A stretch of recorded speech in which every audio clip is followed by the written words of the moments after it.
तो बेटे इन सभी वैज्ञानिकों के बाद आए एक खतरनाक वैज्ञानिक जिनका नाम था मेंडलीफ।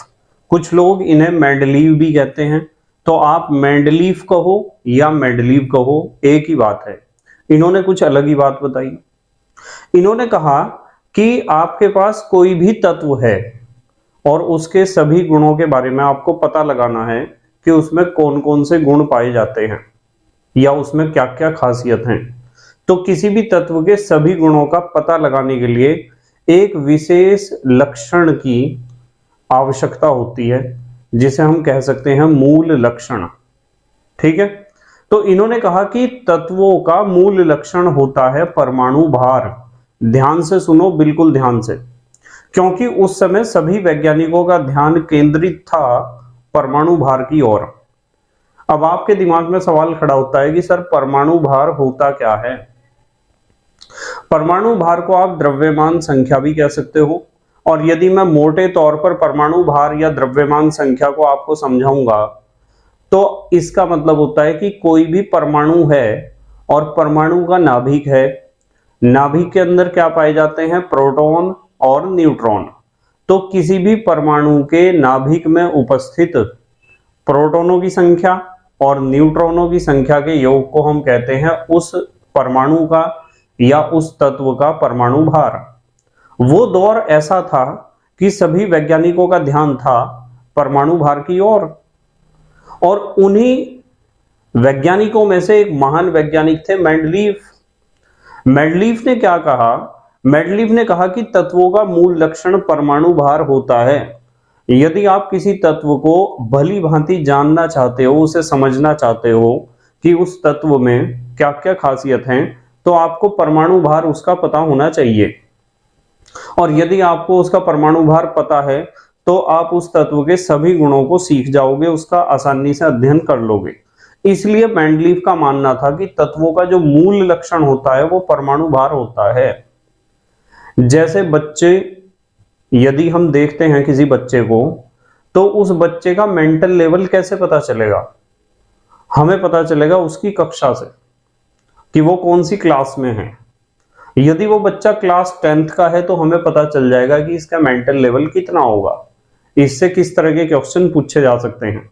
और यदि कोई बच्चा क्लास 11th में है तो उसका मेंटल लेवल थोड़ा हाई होगा, और 12th वाले का मेंटल लेवल थोड़ा और ज्यादा हाई होगा।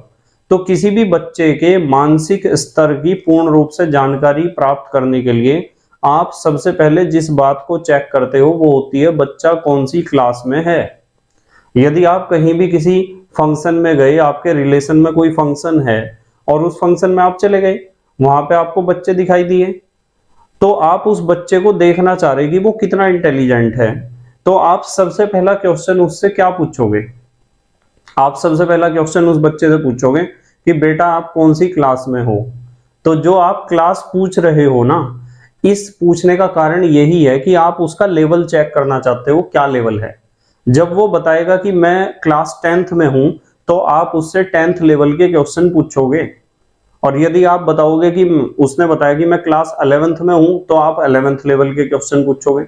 यदि उसने कहा कि मैं क्लास 5th में हूं तो 5th लेवल के क्वेश्चन पूछोगे। समझ में आ रही ना बात? तो किसी भी बच्चे के पूर्ण रूप से समझने के लिए किसी भी बच्चे को आपको जो सबसे पहला लक्षण पता होना चाहिए वो पता होना चाहिए कि वो कौन सी क्लास में है। इसी तरीके से मेंडलीफ का मानना था कि यदि किसी तत्व के बारे में पूरी जानकारी आपको चाहिए तो आपको पता होना चाहिए कि वो तत्व का मूल लक्षण क्या है, और उसका मूल लक्षण होता है परमाणु भार। यदि किसी तत्व का परमाणु भार आपको पता है तो तत्व के सभी गुणों को आप समझ पाओगे, जान पाओगे, उनका भली भांति अध्ययन कर पाओगे। ठीक है, फिर उन्होंने कहा कि अब मूल लक्षण परमाणु भार होने से क्या तात्पर्य है, इस बात को हम दूसरे तरीके से कैसे कह सकते हैं।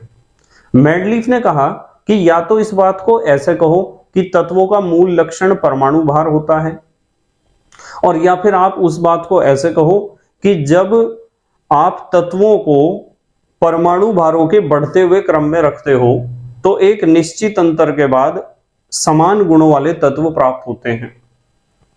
जैसे 8 के अंतर के बाद, जैसे हमने पढ़ा था ना अष्टक नियम। अष्टक नियम में हमने पढ़ा था कि जैसे सा रे गा मा पा धा नी सा, पहला और 8वां स्वर जो है वो एक जैसे होते हैं, इसी तरीके से मैं कह सकता हूं यहाँ की जो 8वां तत्व आएगा उसका गुण ऐसा ही होगा जैसे पहले तत्व का गुण होगा। जो गुण दिखाएगा पहला तत्व वो ही 8वां तत्व गुण दिखाएगा, यदि परमाणु भारों के बढ़ते हुए क्रम में सभी तत्वों को रख दिया जाएगा। इस बात को आप ऐसे भी कह सकते हो कि तत्वों के भौतिक व रासायनिक गुण उनके परमाणु भारों के आवर्ती फलन होते हैं। ठीक है, तो अब यदि कोई आपसे पूछता है कि मेंडलीव का मूल आवर्त नियम क्या है, तो सबसे पहला सवाल तो यही खड़ा होता है कि मूल आवर्त नियम किस वैज्ञानिक ने दिया था। ध्यान रखेंगे किसने दिया था, मेंडलीव ने। अब दूसरा क्वेश्चन आता है कि उसमें उन्होंने मूल लक्षण किसे मानना था, तो मूल लक्षण किसे मानना था, परमाणु भार को। तो यहां लिखा तत्वों का मूल लक्षण परमाणु भार है। उनका मानना था, वे बहुत ज्यादा ओवर कॉन्फिडेंट थे अपनी बात पर कि तत्वों का मूल लक्षण होता है परमाणु भार। यदि आप किसी तत्व का परमाणु भार बता दोगे तो आप पता लगा सकते हो कि वो तत्व कौन कौन से भौतिक गुण दिखाएगा और कौन कौन से रासायनिक गुण दिखाएगा।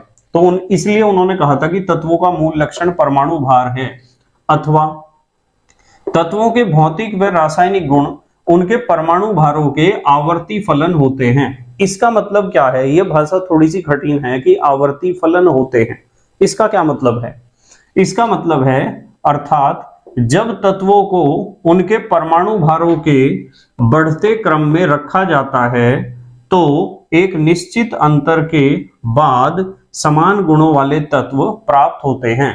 यानी जिसका परमाणु भार सबसे कम है उसे सबसे पहले रखो, जिसका परमाणु भार उससे ज्यादा है उसे उसके बाद में रखो, उससे ज्यादा परमाणु भार वाले को उसके बाद, उससे ज्यादा परमाणु भार वाले को उसके बाद, उससे ज्यादा परमाणु भार वाले को उसके बाद, उससे ज्यादा परमाणु भार वाले को उसके बाद। परमाणु भार के बढ़ते हुए क्रम में यदि तत्वों को रखा जाता है ना, तो एक निश्चित अंतर के बाद हमें समान गुणों वाले तत्व प्राप्त होने लगते हैं, जैसे 8 के अंतर के बाद या 7 के अंतर के बाद। इसे कहते हैं आवर्ती फलन होना। तो मूल लक्षण क्या बताया था, परमाणु भार। यह है मेंडलीव का मूल आवर्त नियम, बहुत इंपॉर्टेंट है। अब इस मूल आवर्त नियम का सहारा लेकर मेंडलीव ने एक आवर्त सारणी बनाई थी जिसका नाम रखा गया था मेंडलीव की मूल आवर्त सारणी। ध्यान से सुनो, कान खोल के सुनो बिल्कुल। मूल आवर्त नियम किसने दिया था, मेंडलीव ने दिया था। उसमें मूल लक्षण उसने क्या बताया था, उसने बताया था कि तत्वों का मूल लक्षण होता है परमाणु भार, और उसने बताया था कि परमाणु भार के बढ़ते हुए क्रम में यदि तत्वों को रखोगे तो एक निश्चित अंतर के बाद समान गुणों वाले तत्व प्राप्त होंगे, जैसे 8 के अंतर के बाद समान गुणों वाले तत्व आपको मिलते रहेंगे। और इस मूल आवर्त नियम का ही सहारा लेकर मेंडलीव ने अपने समय में ज्ञात तत्वों को, मेंडलीव के समय में लगभग 58 तत्वों की खोज हो चुकी थी, 58 तत्वों की। तो मेंडलीव ने इन 58 तत्वों को परमाणु भार के बढ़ते हुए क्रम में रखकर एक सारणी बनाई, एक टेबल बनाई, और उस सारणी को हम कहते हैं मेंडलीव की मूल आवर्त सारणी। मूल का मतलब सबसे पहले बनने वाली, मूल माने जड़ होता है ना, जड़ जो है उससे पूरा पौधा बन जाता है। तो सबसे पहली आवर्त सारणी है मेंडलीव की मूल आवर्त सारणी, इसीलिए इसे हम कहते हैं मूल आवर्त सारणी। तो इसने क्या करा था, मेंडलीव ने अपने समय में ज्ञात 58 तत्वों को, जब तक लगभग 58 तत्वों की खोज हुई थी ऐसा वैज्ञानिकों का मानना है। कुछ बताते हैं कि 60 तत्वों की खोज हुई थी, कुछ 58 से कम बताते हैं, पर आप लगभग 58 लिखकर आ जाना एग्जाम में। तो मेंडलीव ने अपने समय में ज्ञात 58 तत्वों को परमाणु भारों के बढ़ते क्रम में रखकर एक सारणी बनाई जिसे मेंडलीव की मूल आवर्त सारणी कहते हैं। तो सबसे पहले आवर्त सारणी कौन सी बनी थी, मेंडलीव की मूल आवर्त सारणी किसने बनाई थी, मेंडलीव ने बनाई थी। कैसे बनाई थी, तत्वों को परमाणु भार के बढ़ते हुए क्रम में रखकर। ठीक है, अब सवाल आता है कि सर मेंडलीव की मूल आवर्त सारणी के लक्षण क्या हैं, यानी मूल आवर्त सारणी की क्या क्या खासियत है। तो आपको इस आवर्त सारणी में 4 बातें याद रखनी पड़ेगी, बस इससे ज्यादा कुछ नहीं याद रखना। मेंडलीव की मूल आवर्त सारणी की 4 बातें, 4 लक्षण याद रखो। सबसे पहली बात यह है कि तत्वों को परमाणु भारों के बढ़ते क्रम में रखा गया था। भाई ये तो मूल आवर्त नियम ही है, मेंडलीफ ने यही तो बताया था कि तत्वों का मूल लक्षण परमाणु भार होता है और हमें तत्वों को परमाणु भार के बढ़ते हुए क्रम में ही रखना है।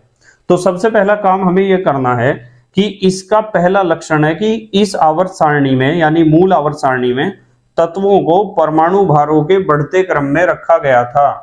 ठीक है, आप देखते रहना ध्यान से, आप आवर्त सारणी को ध्यान से देखते रहना। दूसरी बात, इसमें उपस्थित 12 क्षैतिज पंक्तियों को श्रेणियां कहा गया।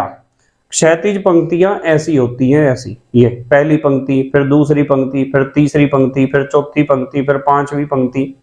तो ऊपर से नीचे जो इस तरह की पंक्तियां हैं इन्हें हम कहते हैं क्षैतिज पंक्तियां। और ये क्षैतिज पंक्तियां कितनी थी? 12 थी। पेपर में सवाल आता है, ध्यान रखना, सवाल ये आता है कि मूल आवर्त सारणी में तत्वों को किस क्रम में रखा गया था? तो आपका जवाब होना चाहिए मूल आवर्त सारणी में तत्वों को परमाणु भार के बढ़ते हुए क्रम में रखा गया था। पेपर में सवाल आता है कि मूल आवर्त सारणी में कितनी श्रेणियां थी? तो आप कहोगे मूल आवर्त सारणी में 12 क्षैतिज पंक्तियां थी जिन्हें हमने श्रेणियां कहा, सीरीज कहा। क्षैतिज पंक्तियां ऐसी होती हैं, पहली, फिर दूसरी, फिर तीसरी, फिर चौथी। तो देखो कितनी पंक्तियां हैं? 12 हैं, और इन्हें हम क्या कहते हैं? श्रेणियां कहते हैं। उसके बाद इसमें उपस्थित 8 खड़े कॉलमों को वर्ग या समूह कहा गया। आप इस मूल आवर्त सारणी को देखोगे तो खड़े कॉलम होते हैं, ऐसे देखो, ऐसे, ये खड़े कॉलम है, पहला कॉलम, उसके बराबर में दूसरा कॉलम, फिर तीसरा कॉलम। खड़े कॉलम को आप ऊर्ध्वाधर कॉलम भी कह सकते हो। देखो ये तो होता है क्षैतिज और ये होता है ऊर्ध्वाधर, ये क्षैतिज है और ये ऊर्ध्वाधर है। तो जो आपके पास क्षैतिज कॉलम कितने हैं, पंक्तियां कितनी हैं? 12, उन्हें कहा श्रेणियां। और खड़े कॉलम कितने हैं? 8, उन्हें क्या कहा? वर्ग या समूह। ठीक है, जल्दी से पॉज करके लिखो, मैं और लक्षण बताता हूं आपको मेंडलीफ की मूल आवर्त सारणी के। लिख लिया बेटे? ठीक है, अब देखते हैं चौथा लक्षण। चौथे लक्षण को आपको ध्यान से समझना पड़ेगा बहुत ज्यादा। मेंडलीफ ने जब आवर्त सारणी बनाई थी तो उसके समय में केवल 58 तत्वों की ही खोज हुई थी। और आवर्त सारणी बनाते समय उसने क्या करा था? बहुत सारे स्थान खाली छोड़ दिए थे। उसने बहुत सारे स्थान खाली इसलिए छोड़ रखे थे क्योंकि उन स्थानों पर आने वाले तत्वों की खोज उस समय तक नहीं हुई थी। ये चीज आपको ध्यान रखनी है, ध्यान रखोगे? तो यहां हमने डिस्कस करे हैं कुल 4 पॉइंट। यदि एग्जाम में क्वेश्चन आता है कि मूल आवर्त सारणी के लक्षण बताओ तो आपको 4 बातें बतानी है। पहली बात तो यह बतानी है कि मूल आवर्त सारणी बनाई गई है परमाणु भार के बढ़ते हुए क्रम में। दूसरी बात आपको यह बतानी है कि मूल आवर्त सारणी में 12 श्रेणियां हैं, 12 क्षैतिज पंक्तियां हैं जिन्हें हम कहते हैं क्या? श्रेणियां। और 8 हैं इसमें वर्ग। तीसरी बात ये बतानी। और चौथी बात आपको बतानी है कि जब मेंडलीफ ने मूल आवर्त सारणी बनाई थी तो उसने बहुत सारी जगह, बहुत सारे स्थान खाली छोड़ दिए थे। उन स्थानों पर किसी भी तत्व को नहीं लिखा था क्योंकि उन स्थानों पर आने वाले तत्वों की खोज उस समय तक नहीं हुई थी। मेंडलीफ के समय में केवल 58 तत्वों की ही खोज हुई थी और आज आपको बताए 117, 118 तत्वों की खोज हो चुकी है। तो यहाँ चौथा पॉइंट है, मूल आवर्त सारणी में बहुत से स्थान खाली छोड़े गए थे क्योंकि उन स्थानों पर आने वाले तत्वों की खोज उस समय तक नहीं हुई थी। ध्यान रखोगे? अब अगला सवाल बच्चों के दिमाग में खड़ा होता है कि सर हमें पता चल गया मेंडलीफ ने मूल आवर्त नियम दिया था और उसने कहा था कि तत्वों का मूल लक्षण परमाणु भार होता है और परमाणु भार के आधार पर उसने आवर्त सारणी बना दी जिसे आपने कहा मेंडलीफ की मूल आवर्त सारणी। मेंडलीफ की मूल आवर्त सारणी में यदि लक्षण की बात करते हैं तो 4 बातें हमें पता होनी चाहिए। ठीक है, अब आप मुझे यूं बताओ कि मेंडलीफ की मूल आवर्त सारणी के बनने से फायदा क्या हुआ, क्या लाभ हुआ? ठीक है, तो नेक्स्ट हमारा क्वेश्चन है या हेडिंग है मेंडलीफ की मूल आवर्त सारणी के लाभ। क्या फायदा हुआ मेंडलीफ का मूल आवर्त सारणी बनाने से? क्या फायदा हुआ? तो यहां जो है हम 3 फायदे डिस्कस करेंगे और 3 में से 2 फायदे बहुत कमाल के हैं, बहुत ज्यादा कमाल के। ठीक है, ध्यान से समझो। सबसे पहला लाभ है अध्ययन में सुविधा।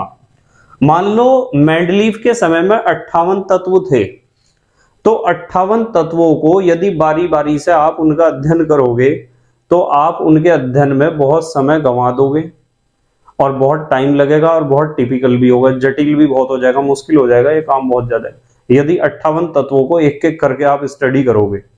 पर मेंडलीफ ने इस काम को आसान बना दिया। आसान किस तरह बनाया? आसान ऐसे बनाया कि मेंडलीफ ने 58 तत्वों को 8 वर्गों में बांट दिया। वर्ग, ये वाले वर्ग हैं, ये खड़े कॉलम क्या हैं? वर्ग। आप इन्हें वर्ग कहो या समूह कहो। तो उसने 8 वर्गों में बांट दिया था सभी तत्वों को। आवर्त सारणी में उसके कितने वर्ग थे? 8। श्रेणियां कितनी थी? 12। अभी हम श्रेणियों के ऊपर बिल्कुल भी फोकस नहीं कर रहे हैं। आपको सिर्फ इतना समझना है कि मेंडलीफ ने जब मूल आवर्त सारणी बनाई तो उसकी मूल आवर्त सारणी में 58 तत्व थे और 58 तत्वों को उसने कितने वर्गों में बांट रखा था? 8 वर्गों में बांट रखा था। ठीक है, अब उन 8 वर्गों का ही अध्ययन करना था। 8 वर्गों के अध्ययन से सभी तत्वों का अध्ययन हो जाता था। कारण पता क्या है? कारण यह है कि जो पहले वर्ग के सभी तत्व थे उनके गुण एक जैसे थे। पहले वर्ग के जितने भी तत्व हैं उनके गुण एक जैसे हैं। तो आप पहले वर्ग का अध्ययन करो या किसी एक तत्व का अध्ययन कर लो पहले वर्ग के, तो समझो पहले वर्ग के सभी तत्वों का अध्ययन हो चुका है। दूसरे वर्ग के जितने भी तत्व हैं उनके गुण एक जैसे हैं। तो किसी भी एक वर्ग में जितने भी तत्व होते हैं उनके गुण एक जैसे ही होते हैं। तो आपको अब 58 तत्वों का या सभी तत्वों का अलग अलग अध्ययन नहीं करना था। आप केवल 8 वर्गों का अध्ययन करो और सभी तत्वों का अध्ययन अपने आप हो जाएगा। तो काम आसान हो गया नहीं? जैसे मैं स्टार्टिंग में वीडियो के आपको बता रहा था एक बात कि यदि आपको 200 बच्चों को 1 by 1 पढ़ाना हो तो काम बहुत मुश्किल होगा, और यदि 200 बच्चों को आपको क्लास में बांट के पढ़ाना हो, 200 बच्चे यदि 4 क्लास में बंट गए तो आप बड़ी आसानी से पढ़ा दोगे 200 बच्चों को, 400 बच्चों को भी पढ़ा दोगे। यदि 400 बच्चों को आपको पूरे दिन में पढ़ाना तो 400 बच्चों की 4 क्लास बनाओ ना, और एक क्लास को आप आधा घंटा पढ़ाओ या 45 मिनट, तो आप चारों क्लास को बड़ी आसानी से पढ़ा दोगे। यानी 400 बच्चों को बड़ी आसानी से पढ़ा दोगे। समझ में आ रही ना बात आपके? तो इसी तरीके से अब यहां जो हेडिंग लिखी हुई है अध्ययन में सुविधा, इसमें लिखना है केवल 8 वर्गों के अध्ययन से सभी तत्वों का अध्ययन हो जाता है। अलग अलग सबका अध्ययन नहीं करना, क्योंकि एक वर्ग के सभी तत्वों के गुण समान होते हैं। एक वर्ग में जितने भी तत्व हैं, चाहे 10 हैं, चाहे 6 हैं, चाहे 8 हैं, उन्हें सबको अलग अलग पढ़ने की कोई जरूरत नहीं है। आप एक वर्ग के किसी एक तत्व को पकड़ो और उसे पढ़ो तो समझो सबको पढ़ लिया। क्लास में घुस के यदि एक बच्चे को पढ़ा रहे हैं ना, तो आप पूरी क्लास को पढ़ा रहे या नहीं पढ़ा रहे, या सिर्फ उसी के कान में जाके बोल रहे आप कि भाई तुझे ही बताऊंगा, तो मेरा जो है बहुत चहेता विद्यार्थी है, तुझे ही बताऊंगा सिर्फ। नहीं, ऐसा तो नहीं होगा। आप क्लास में एक बच्चे पे फोकस करके यदि उसे भी पढ़ा रहे तो आप पूरी क्लास को पढ़ा रहे। इसी तरीके से एक वर्ग के एक तत्व को पकड़ के उसका अध्ययन कर रहे तो आप पूरे वर्ग का ही अध्ययन कर रहे। अब सभी तत्वों को अलग अलग पढ़ने की, उनका अध्ययन करने की आवश्यकता नहीं है। केवल 8 वर्गों का अध्ययन करो तो आप पूरे तत्वों का अध्ययन ऑटोमेटिकली हो जाएगा। ठीक है, तो पहला तो फायदा यह हुआ, पहला लाभ हुआ अध्ययन में सुविधा कि केवल 8 वर्गों के अध्ययन से सभी तत्वों का अध्ययन हो जाता है। दूसरा लाभ है सही परमाणु भार ज्ञात करने में सहायता। देखो, मेंडलीफ परमाणु भार के आधार पर आवर्त सारणी बना रहा था और उसने परमाणु भार के बढ़ते हुए क्रम में आवर्त सारणी बना दी थी। पर एक बात को कान खोल के सुन लेना, उसका फोकस पूरा परमाणु भार पर नहीं था। सुनो, दोबारा सुनो इस बात को, उसका पूरा फोकस परमाणु भार पर नहीं था। उसका एक दूसरी जगह भी फोकस था, वो एक दूसरे चक्कर में भी पड़ा हुआ था। वो दूसरा चक्कर पता क्या था? वो दूसरा चक्कर ये था कि वो यूं भी देख रहा था कि भाई ये तत्व परमाणु भार के बढ़ते हुए क्रम में जहां भी सेट हुआ, ये जिस भी वर्ग में आके इसे जगह मिली, क्या उस वर्ग के बाकी तत्वों के साथ गुणों में समानता दिखा रहा है? तो वो परमाणु भार के बढ़ते हुए क्रम में जब तत्वों को रख रहा था तो वो तत्व किसी ना किसी वर्ग में आके तो बैठता ही। तो फिर उसका दूसरा अटेम्प्ट यह था कि वो चेक करता था कि इस तत्व के गुण इस वर्ग में जिसमें आके बैठा है वो परमाणु भार के हिसाब से, उसके गुण उस वर्ग के बाकी तत्वों से मिल भी रहे या नहीं मिल रहे। और यदि गुण नहीं मिलते थे ना तो वो उसे सरका देता था, या तो पहले या तो बाद में। दोबारा सुनो, सब बच्चों के समझ में ये बात आती नहीं है, मैं पहले ही बता रहा आपको। जो बच्चा वास्तविकता में कुछ सीखना चाहता है उसे ही समझ में आएगी। मैं आपको यूं कह रहा कि मूल आवर्त सारणी जब मेंडलीफ ने बनाई तो उसने तत्वों को परमाणु भार के बढ़ते हुए क्रम में रखा और वो आवर्त सारणी बनाता जा रहा।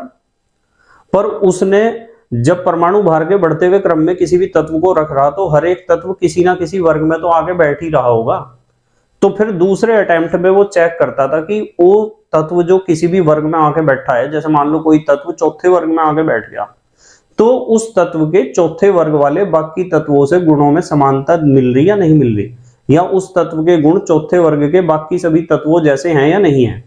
यदि उस तत्व के गुण चौथे वर्ग जैसे तत्वों के हैं तो वो वहीं रखेगा, उसे सही है। और यदि नहीं है तो उसे या तो पहले सरका के देखेगा, तीसरे वर्ग में देखूं गुण मिल रहे या नहीं मिल रहे, फिर वहां नहीं मिले तो पांचवें वर्ग में देखूं गुण मिल रहे या नहीं मिल रहे।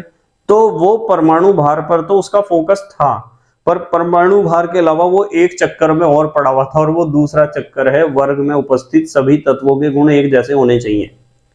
फिर पता क्या हुआ, फिर कुछ तत्व ऐसे मिले जो परमाणु भार के बढ़ते हुए क्रम में रख के ऐसे वर्ग में जाके बैठ गए जहां वे दूसरे तत्वों से गुणों में समानता दिखाई नहीं रहे थे। तो उसने कहा कि यार ये तो यहीं सही नहीं बैठ रहा, यहाँ इसका मतलब इसका परमाणु भार सही ज्ञात ही नहीं है।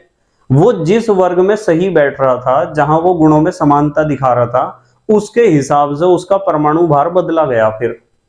और परमाणु भार बदल के यूं कहा कि इसका परमाणु भार, भाई पहले मैं यूं सोचता था कि ये है, पर ये नहीं है इसका परमाणु भार, ये इस वर्ग वाले तत्वों से समानता नहीं दिखाता और इस वर्ग वाले तत्वों से समानता दिखाता है, इसे यहां नहीं होना चाहिए, यहां होना चाहिए, इसका मतलब इसका परमाणु भार ये नहीं है, ये है।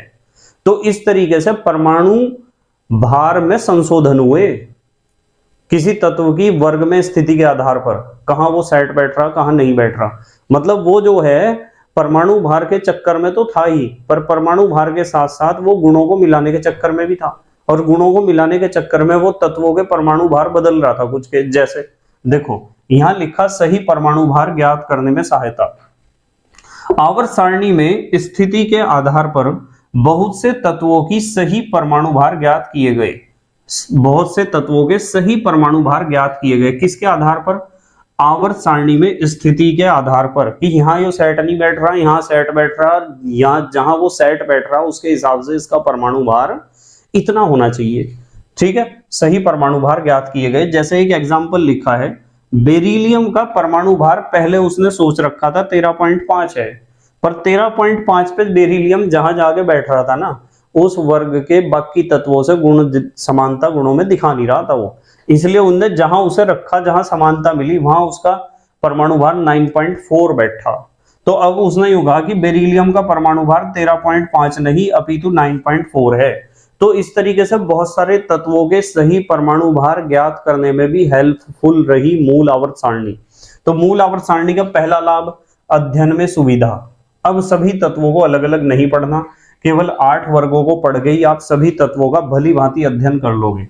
दूसरी बात, सही परमाणु भार ज्ञात करने में सहायता। बहुत से तत्वों की आवर्त सारणी में स्थिति के आधार पर उनके सही परमाणु भार पता चले, जो पहले पता नहीं थे, मेंडलीफ को भी नहीं पता थे। तीसरा जो इसका लाभ है ना, वो बहुत ही जबरदस्त है। ये लाभ, तीसरा लाभ तो समझ में ही नहीं आता किसी के, चाहे वो ग्रेजुएशन कर रहा हो या पोस्ट ग्रेजुएशन कर रहा हो केमिस्ट्री से। ये तो बच्चे हाई स्कूल, इंटर, ग्रेजुएशन वैसे ही करके चले जाते हैं, पर तीसरा लाभ उनकी समझ में ही नहीं आता। आवर्त सारणी का जो तीसरा लाभ है वो है नए तत्वों की खोज में सहायता। अब इस बात को मैंने लिख दिया, नए तत्वों की खोज में सहायता, और इसे लिख के आपको लगा कि हाँ जी नॉर्मल बात है, नए तत्वों की खोज में सहायता मिल गई होगी आवर्त सारणी से। पर सच्चाई बताऊं, ध्यान से समझना, किसी किसी बच्चे के दिमाग में सवाल आता है कि सर नए तत्वों की खोज में मूल आवर्त सारणी ने किस तरह सहायता प्रदान करी। सहायता ऐसे प्रदान करी कि जब मेंडलीफ ने मूल आवर्त सारणी बनाई थी तो केवल 58 तत्वों की खोज हुई थी उस समय तक, और आज तो 117, 118 तत्व हैं। तो बहुत सारे तत्वों की खोज हुई नहीं थी। और जब बहुत सारे तत्वों की खोज नहीं हुई थी तो बहुत सारे स्थान मेंडलीफ ने खाली छोड़े होंगे। मूल आवर्त सारणी में बहुत सारे स्थान खाली छोड़ रखे थे ना। क्यों छोड़ रखे थे? क्योंकि उन स्थानों पर जिन तत्वों को लिखा जाना चाहिए था उन तत्वों का मेंडलीफ को पता ही नहीं था, क्योंकि उन तत्वों की खोज हुई नहीं थी। पर हाँ, मेंडलीफ वास्तविकता में एक बहुत जबरदस्त वैज्ञानिक था। मेंडलीफ ने उन स्थानों पर आने वाले तत्वों की खोज होने से पहले ही उनके गुणों की भविष्यवाणी कर दी थी। मेंडलीफ ने यूं कहा कि भाई यह जगह मैंने खाली छोड़ दी, यह जगह मैंने खाली छोड़ दी, यह भी जगह मैंने खाली छोड़ दी, मैंने बहुत सारी जगहें खाली छोड़ दी। मैंने इस जगह को खाली छोड़ा है, मुझे नहीं पता कि इस तत्व, जो भी कोई तत्व इस स्थान पर आएगा उसका नाम क्या है, पर मुझे उसके गुण पहले ही पता हैं सारे, मुझे उसके गुण पता हैं। उसने खोज से पहले ही गुण बता दिए। बड़ी अजीब बात है। कुछ बच्चे इस बात को समझ रहे होंगे, कुछ नहीं समझ रहे होंगे। भाई जो उसने जगह खाली छोड़ी वो इसलिए खाली छोड़ी क्योंकि उस जगह पर जिन तत्वों को लिखा जाना था उनकी खोज ही नहीं हुई थी। पर मालिक ऐसा है कि खोज से पहले ही गुण बता रहा कि यहाँ जो भी आएगा उसके गुण बता रहा। भाई उसमें फला फला गुण होंगे, सुन लो ध्यान से, ये खासियत होगी उसमें। होगा कौन वो मुझे पता नहीं है, पर कौन कौन से गुण है वो लिख लो। और जब तुम कभी भविष्य में खोज करोगे मेरे मरने के बाद तो आपको यही गुण मिलेंगे। यह मेरी भविष्यवाणी है, बिल्कुल पत्थर की लकीर है। अब बच्चों के दिमाग में आता है कि सर उसने गुण कैसे बता दिए थे और उन गुणों को बताने से फायदा क्या हुआ। जब उसने खोज से पहले गुण बताए तो फायदा पता क्या हुआ? फायदा यह हुआ कि वैज्ञानिकों को नए तत्वों को, उन सभी तत्वों को जिनके गुण उसने खोज से पहले बता दिए थे, उन तत्वों को खोजने में सहायता मिली बहुत बढ़िया तरीके से, और जल्दी उन तत्वों की खोज हुई। और आज 117 और 118 तत्व इसी वजह से हैं, मेंडलीफ की वजह से, क्योंकि उसने गुण खोज से पहले ही बता दिए थे। अब सवाल यह खड़ा होता है कि सर कैसे फायदा मिला, वैज्ञानिकों को लाभ कैसे मिला नए तत्वों को खोजने में गुण बताने से? मैं बताता हूं कैसे लाभ मिला। कान खोल के और दिमाग की खिड़कियां खोल के समझियो इस बात को बहुत ध्यान से। मान लो हम सब जो है ग्रेजुएशन कर चुके हैं, हम सब ने पढ़ाई कर ली, हम सब ग्रेजुएट हो चुके, और अब हम जो है CID ऑफिसर बन गए। मान लो सारे हम सब बन गए CID ऑफिसर, और CID ऑफिसर बन के हमारा हेड क्वार्टर है दिल्ली, हेड ऑफिस दिल्ली है, वहां हमें बुलाया गया दिल्ली। और हमारे जो सीनियर हैं, सीनियर ऑफिसर, उन्होंने हमारी इमरजेंसी मीटिंग रखी और हम मीटिंग में पहुंच गए वहां सारे। उन्होंने कहा कि एक आदमी है और वो आतंकवादी है और उसे पकड़ के लाना है, और आपके पास 15 दिन का टारगेट है, उसे पकड़ के लाओ। मतलब उसके बारे में कुछ नहीं बताया, यूं बताया कि एक आदमी है और वो आतंकवादी है और उसे पकड़ के लाना है। ठीक है, तो क्या हुआ, हम सारे देश में फैल गए, पूरे देश में फैल जाएंगे हम, और हर एक आदमी को पकड़ पकड़ के कहेंगे हाँ भाई तू आतंकवादी है क्या। कोई हमारे थप्पड़ मारेगा, कोई हमें गालियां देगा, हाँ भाई तू आतंकवादी है क्या। 15 दिन मायूस, हर एक को पकड़ के पूछ रहे आतंकवादी है क्या। ठीक है, कुत्ते बिल्ली को पकड़ के पूछना शुरू कर दिया तू आतंकवादी है क्या, क्योंकि हमें उस आतंकवादी के बारे में कुछ नहीं बताया गया, सिर्फ बताया एक आदमी है आतंकवादी, पकड़ के लाना। तो क्या 15 दिन बाद जब हमें दोबारा बुलाया गया, 15 दिन का टारगेट था, हम पहुंच गए वहां, सब खाली हाथ ही पहुंचेंगे ना, पहुंच जाएंगे सब खाली हाथ। पूछा जाएगा हाँ भाई कहाँ है आतंकवादी, तो हमारे में से कुछ जो इंटेलिजेंट बच्चे हैं वे कहेंगे कि सर कैसे पकड़ के लाए उसे, उसके बारे में कुछ बताओ तो सही, कैसे पकड़ के लाए उसे, कुछ बताओ तो सही उसके बारे में। फिर हमारे जो सीनियर हैं वे हमें कहेंगे कि सुनो ध्यान से, अपनी डायरी निकाल लो, नोट करो। नंबर 1, उसका कद इतने फुट इतने इंच है, उसकी फोटो ये है, डिस्प्ले पे दिखा दी फोटो, और कि इसका फोटो ले लो, या मैं आपके पास सबके पास व्हाट्सअप कर रहा, फोटो भी दिखा दी, कद भी दिखा दिया। ठीक है, वो ज्यादातर ऐसी कटिंग रखता है अपने बालों की, ऐसी दाढ़ी मूछ रखता है, वो ज्यादातर इन क्षेत्रों में पाया जाता है, कौन कौन से शहर में वो होता है वो बता दिया, किन किन आदमियों से मिलता है वो बता दिया।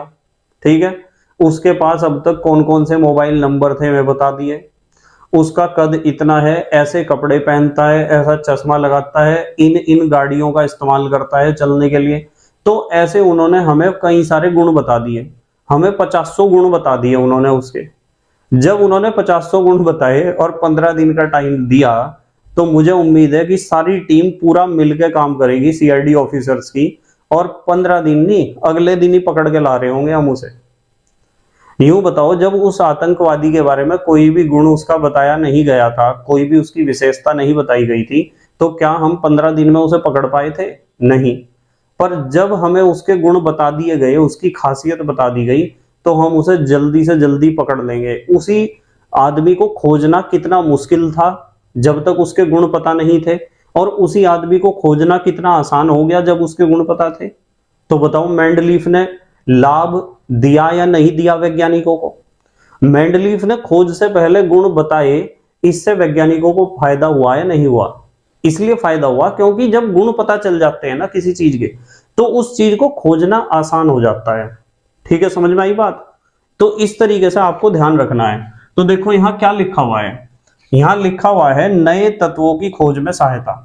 मेंडलीफ ने कुछ स्थान खाली छोड़ दिए थे। क्यों छोड़ दिए थे आपको पता है, लेकिन उन स्थानों पर आने वाले तत्वों के गुण उन्होंने खोज से पहले ही बता दिए थे।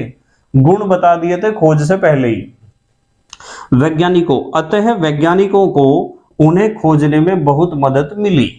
अब बताओ, ये कंसेप्ट समझ में आया क्या? कि हाँ सर, अब तो समझ में आ गया हमारे कि किस तरीके से हेल्प मिली उन तत्वों को खोजने में। पर एक बात नहीं समझ में आई सर, उसने गुणों की भविष्यवाणी कैसे कर दी थी? तो इस भी प्रॉब्लम को दूर करता हूं, तुम्हारी ध्यान से समझना, ये डाउट को क्लियर करता हूं।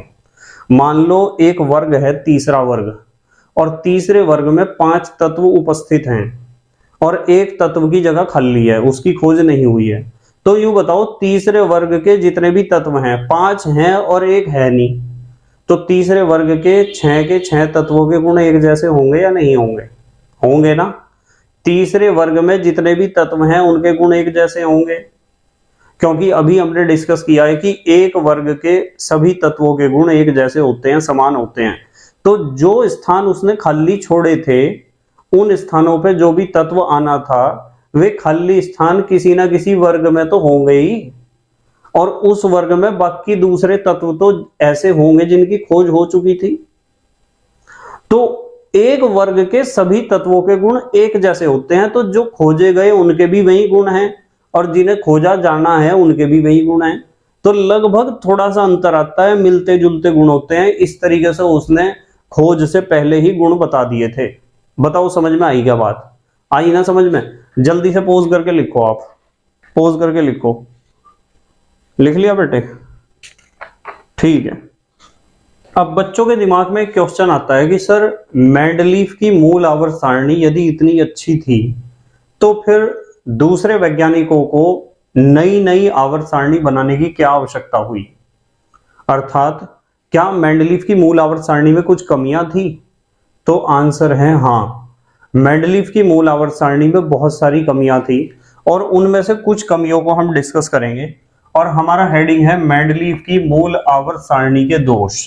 क्या क्या कमियां थी डिस्कस करेंगे। सबसे पहली कमी है परमाणु भारों के क्रम में परिवर्तन। देखो, आपको इस बात का पता है कि मूल आवर्त सारणी का आधार क्या था? परमाणु भार का बढ़ता हुआ क्रम।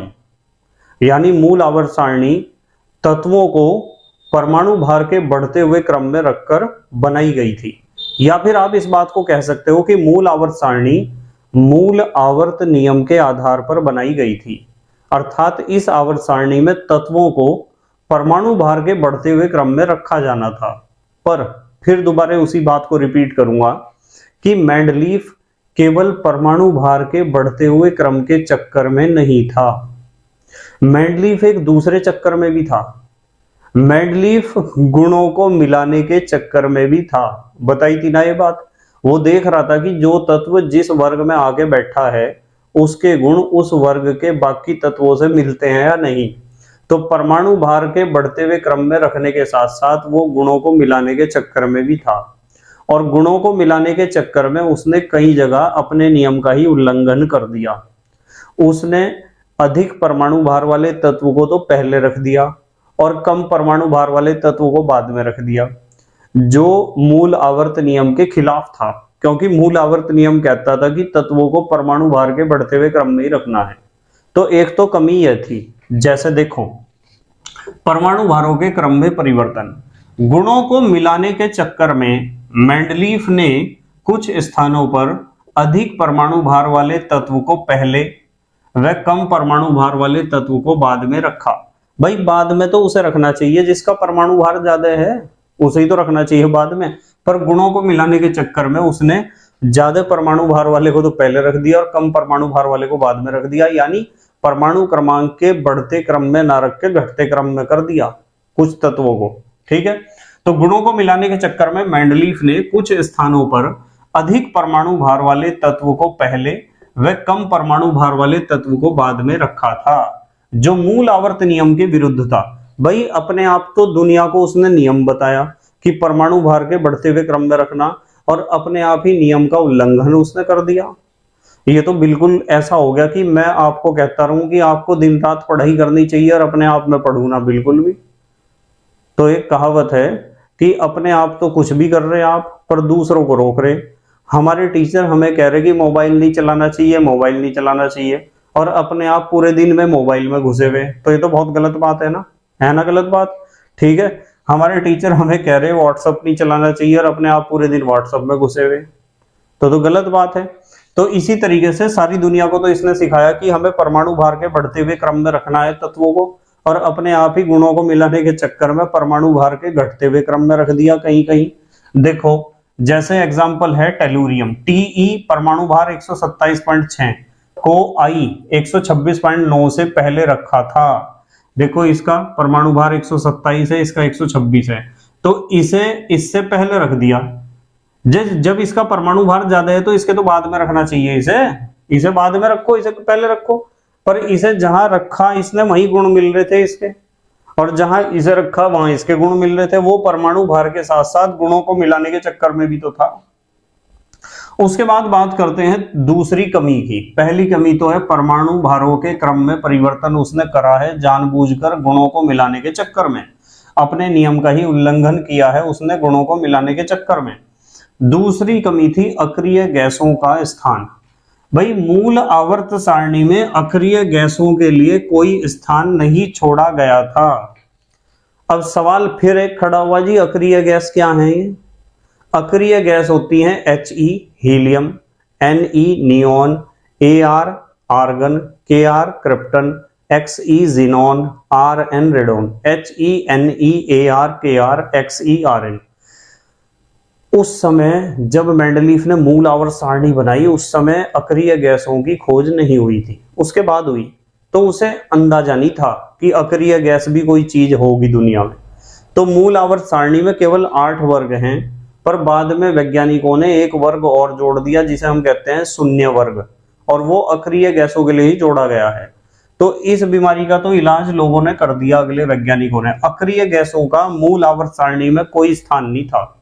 मतलब मेरा कहने की बात यह है कि भाई जिन तत्वों की खोज नहीं हुई थी उनके लिए स्थान छोड़े थे या नहीं छोड़े थे? छोड़े थे ना उनके लिए स्थान। तो इन गरीबों के लिए स्थान क्यों नहीं छोड़े? अक्रिय गैसों के लिए क्यों नहीं छोड़े स्थान? ये ऑब्जेक्शन है लोगों का कि मूल आवर्त सारणी में यह भी कमी थी कि अक्रिय गैसों के लिए क्यों नहीं छोड़े स्थान, जब सबके लिए स्थान छोड़ा। उसके बाद तीसरी कमी, दुर्लभ मृदा तत्वों का स्थान। भाई दुर्लभ मृदा तत्व कहते हैं लैंथेनाइड्स और एक्टिनाइड्स को। दुर्लभ माने मुश्किल से, मृदा माने मिट्टी में पाए जाने वाले तत्व जो हमारी धरती में बहुत कम मात्रा में पाए जाते हैं, उन्हें कहते हैं दुर्लभ मृदा तत्व। जैसे एक अच्छे विद्यार्थी का मिलना बहुत दुर्लभ है, एक अच्छे अध्यापक का मिलना बहुत दुर्लभ है। दुर्लभ का मतलब जो मुश्किल से मिलता हो उसे कहते हैं दुर्लभ। तो दुर्लभ मृदा तत्वों के लिए भी मूल आवर्त सारणी में मेंडलीफ ने कोई जगह नहीं छोड़ दी थी, कोई खाली जगह भी नहीं छोड़ दी थी। जैसे अक्रिय गैसों के लिए कोई स्थान नहीं छोड़ा, इसी तरह दुर्लभ मृदा तत्वों के लिए भी मूल आवर्त सारणी में मेंडलीफ ने कोई जगह नहीं छोड़ी। यह भी एक कमी थी मूल आवर्त सारणी की। और चौथी कमी को ध्यान से समझना पड़ेगा बहुत। चौथी कमी है समस्थानिकों का स्थान। भाई समस्थानिक उन्हें कहते हैं जिनके परमाणु क्रमांक तो हो समान। देखो ये हाइड्रोजन है, ये भी हाइड्रोजन है, ये भी हाइड्रोजन, परमाणु क्रमांक इसका भी एक है, इसका भी एक है, इसका भी एक है। नीचे जो लिखा होता है ना, चाहे इधर लिख लो चाहे इधर लिख लो, जो पैरों में लिखा होता है वो होता है परमाणु क्रमांक, और जो सिर पे रखा होता है उसे कहते हैं परमाणु भार। तो इनके परमाणु क्रमांक एक जैसे हैं, देखो 1 1 एंड 1, पर परमाणु भार तो इनके अलग अलग हैं। इसका परमाणु भार 1 है, इसका 2 है, इसका 3 है। यानी हाइड्रोजन को 3 समस्थानिकों में बांटा गया। हाइड्रोजन दुनिया में 3 तरह का है, एक तो 1s1 है, एक 1s2 है, एक 1s3 है। प्रोटियम, ड्यूटीरियम, ट्राइटियम, 3 तरह का हाइड्रोजन है, और तीनों के परमाणु भार अलग अलग हैं। इसका परमाणु भार 1 है, इसका परमाणु भार 2 है, इसका 3 है। जब 2 या 2 से अधिक परमाणुओं के परमाणु क्रमांक तो हो समान, पर परमाणु भार हो अलग अलग, तो ऐसे तत्वों को या ऐसे परमाणुओं को हम कहते हैं समस्थानिक। अब यूं बताओ, इनके परमाणु भार अलग अलग हैं या नहीं है? तीनों हाइड्रोजन के हैं, तो तीनों हाइड्रोजन को तो भाई अलग अलग जगह मिलनी चाहिए, क्योंकि मूल आवर्त सारणी परमाणु भार के आधार पर ही तो बनाई गई थी। तो तीनों हाइड्रोजन को इसे सबसे पहले लिखो, क्योंकि इसका परमाणु भार 1 है। इस वाले हाइड्रोजन को दूसरे नंबर पे लिखो, इसका परमाणु भार 2 है। इस वाले हाइड्रोजन को तीसरे नंबर पे लिखो, इसका परमाणु भार 3 है। पर मालिक ने हाइड्रोजन को एक ही जगह दे रखी थी बस। जो मेंडलीफ था उसने जब आवर्त सारणी बनाई थी तब उसने तीनों हाइड्रोजन एक ही जगह रख दिए। वहीं तो 1s1 है, वहीं 1s2 है, वहीं 1s3 है, तीनों एक जगह हैं।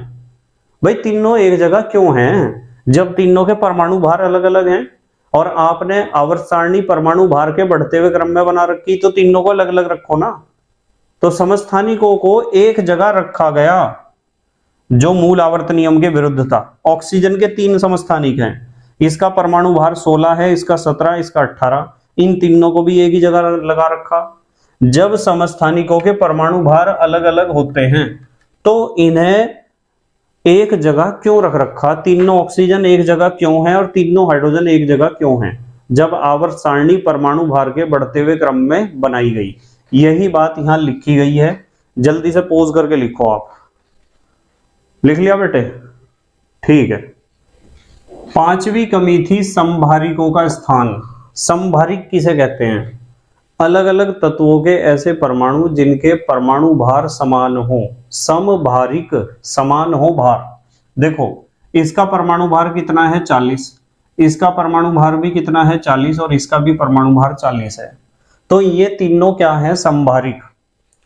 अब प्रॉब्लम ये थी, जब इन तीनों के परमाणु भार अलग अलग हैं, जब इन तीनों के परमाणु भार समान हैं, तो इन्हें आवर्त सारणी में एक जगह ही रखना चाहिए, क्योंकि मूल आवर्त सारणी परमाणु भार के आधार पर बनाई गई थी।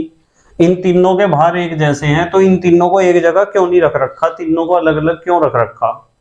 तो यह भी एक बहुत बड़ी कमी थी। जिस तरह समस्थानिकों के स्थान को लेकर दिक्कत आई, इसी तरीके से समभारिकों के स्थान को लेकर दिक्कत आई। भाई इन तीनों तत्वों के परमाणु भार एक जैसे हैं और मूल आवर्त सारणी परमाणु भार के आधार पर बनाई गई है, तो इन तीनों के भार बराबर हैं, तो तीनों को एक जगह रखो ना। इसके अलावा भी बहुत सारे समभारिक हैं जिन्हें अलग अलग जगह रखा गया है। जब समभारिक हैं, जब उनके परमाणु भार समान हैं, तो उन्हें एक जगह ही रखना चाहिए ना। अपने आप ही नियम बताते हो, अपने आप ही उसका पालन नहीं करते। हालांकि आर्गन की खोज उस समय तक नहीं हुई थी, ठीक है, पर समभारिकों का सबसे अच्छा उदाहरण है, इसलिए मैंने इस एग्जाम्पल को लिखा है। यदि आर्गन की खोज नहीं हुई थी तो ये दोनों तो थे ही, पोटेशियम और कैल्शियम तो थे। इसका परमाणु भार 40 है, इसका परमाणु भार भी 40 है। इन दोनों को क्यों नहीं रखा एक जगह, जब इनके भार बराबर हैं और आप आवर्त सारणी परमाणु भार के आधार पर बना रहे? ठीक है, चलो अगली बात कर रहे हैं। 6ठी कमी थी तत्वों का मूल लक्षण। अब देखो यहां आपको झटका लगने वाला है। मेंडलीफ का मानना था कि तत्वों का मूल लक्षण परमाणु भार होता है, इसलिए तत्वों को मैं परमाणु भार के बढ़ते हुए क्रम में रखूंगा और आवर्त सारणी बनाऊंगा, और मैंने रखा और बना दिया और सारी दुनिया को खुश कर दिया। तो मूल आवर्त सारणी का आधार क्या था? परमाणु भार। क्यों था आधार?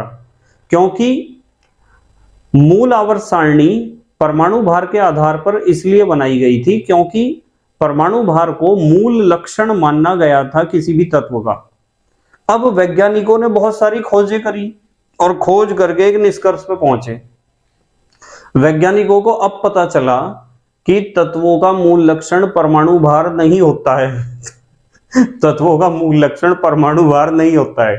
यानी इतनी बड़ी जो राम कथा है चली ना, वह सारी परमाणु भार के ऊपर चली, और अब वैज्ञानिकों को जाके अकल आई कि तत्वों का मूल लक्षण परमाणु भार है ही नहीं। तो अब सवाल फिर खड़ा हुआ, जी फिर मूल लक्षण क्या है, यूं तो बता दो। तो अब वैज्ञानिक कह रहे कि तत्वों का मूल लक्षण परमाणु क्रमांक है, न कि परमाणु भार। इसलिए मेंडलीफ की सारी खोज बेकार है। ठीक है, अब सवाल फिर एक खड़ा हुआ कि सर परमाणु क्रमांक कैसे है मूल लक्षण, परमाणु क्रमांक कैसे है मूल लक्षण। देखो, परमाणु भार का मतलब था नाभिक के अंदर जितना मटेरियल है, प्रोटॉन और न्यूट्रॉनों की कुल संख्या, और परमाणु क्रमांक का मतलब होता है इलेक्ट्रॉनों की संख्या या प्रोटॉनों की संख्या।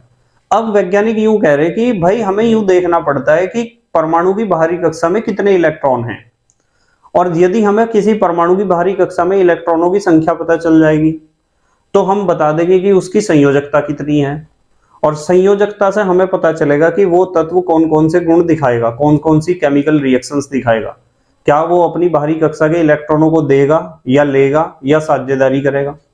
इस बात का तो तभी पता चलेगा जब हमें यूं पता हो कि बाहरी कक्षा में कितने इलेक्ट्रॉन है, उसकी संयोजकता कितनी है।